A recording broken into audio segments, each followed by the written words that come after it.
Bonjour, je m'appelle Baptiste, j'ai une formation d'ingénieur généraliste orientée en Lean Management. J'ai intégré OneLife suite à cette formation il y a un peu plus de 2 ans et demi. J'ai d'abord commencé au support technique pour prendre de l'expérience, apprendre à écouter les clients et comprendre leurs besoins. Suite à ça, j'ai demandé mon évolution en interne pour passer consultant. Et aujourd'hui, ça va faire bientôt 2 ans que je suis consultant chez OneLife. Chez OneLife, il n'y a pas vraiment de quotidien pour un consultant, puisqu'en fait un consultant va être amené à faire des missions très courtes.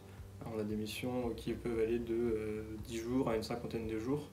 Donc on peut très bien être le lundi chez un client et le mardi chez un autre client. C'est ce qui arrive d'ailleurs dans 80% des cas. Ce qui fait qu'on va faire beaucoup de déplacements. Mais par mois, on s'autorise un minima de 3 journées au bureau où en fait on va pouvoir prendre du recul sur les projets, pouvoir se former sur des points qu'on ne connaît pas et pour retourner chez le client et avoir toutes les clés nécessaires pour le bon déploiement du projet. Et après, les journées vont être très variées, c'est aussi ce qui plaît en général dans le métier et ce qui plaît aux personnes qui vont postuler pour ce poste. Puisqu'on peut faire des choses très différentes tout au long d'une semaine.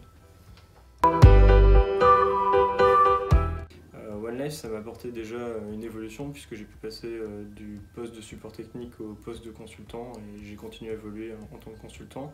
Ça m'a aussi surtout apporté une mobilité puisqu'avant j'étais sur l'agence de Paris et j'ai demandé ma mutation sur l'agence de Lyon qui a été acceptée aux dates que je souhaitais. Donc vraiment ce côté-là m'a plu. Et enfin, ça m'a apporté un enrichissement à la fois personnel et professionnel. Un candidat qui souhaite postuler à ce poste, pour moi, c'est quelqu'un qui doit savoir écouter et comprendre ce qu'on lui demande. C'est aussi une personne qui doit savoir prendre du recul sur des situations pour les repenser et se rafraîchir un peu les idées. Finalement, c'est aussi une personne qui est autonome, parce que bien qu'on soit suivi par nos managers, on est tout seul chez les clients. Et enfin, il faut être un minimum organisé, puisque comme je disais, on va souvent changer de client et de mission.